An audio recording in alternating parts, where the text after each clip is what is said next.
দর্শক, রাজধানীর সিরডাপ মিলনায়তনে ড্যাব নিয়ে রিহাবের সংবাদ সম্মেলন হয়েছে।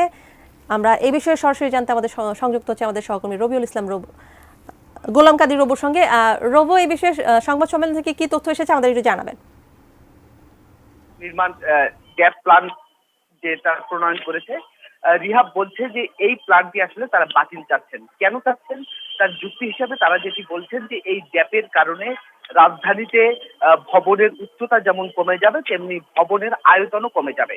সেজন্য তারা চাচ্ছেন যে এর ফলে যে ফ্ল্যাটের যে দাম বেড়ে যাবে এবং নতুন নতুন কৃষি জমি কিংবা ফাঁকা যে জায়গাগুলো রয়েছে সেগুলো আসলে ভরাট হয়ে যাবে।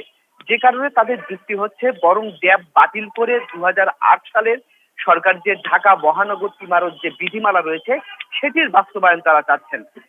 তার পক্ষে তারা যেটি যুক্তি দিচ্ছেন সেটি হচ্ছে যে এই ইমারত বিধিমালা অনুযায়ী যখন তারা বিল্ডিং করছিলেন তখন তারা রাস্তা প্রশস্ত করার যেমন সুযোগ ছিল, সেই সঙ্গে ভবনের যে আয়তন সেটি বাড়ছিল এবং পার্কিং এর ব্যবস্থা এবং সব ধরনের ব্যবস্থা তারা ছিল।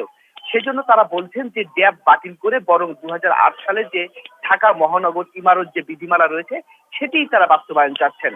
এবং তারা বলেছেন যে আগামী 15 দিনের মধ্যেই এ ব্যাপারে কার্যকর পদক্ষেপ না নিলে তারা কঠোর আন্দোলনে যাবেন এবং সেই আন্দোলনে তারা জমির মালিক থেকে শুরু করে যারা আবাসন কোম্পানির সঙ্গে জড়িত রয়েছেন এবং সেই সঙ্গে এই শিল্পের সাথে যারা যারা ব্যাকওয়ার্ড লিঙ্কেজ ইন্ডাস্ট্রি হিসেবে যারা জড়িত আছেন তাদেরকে সঙ্গে নিয়েই তারা মাঠে নামবেন।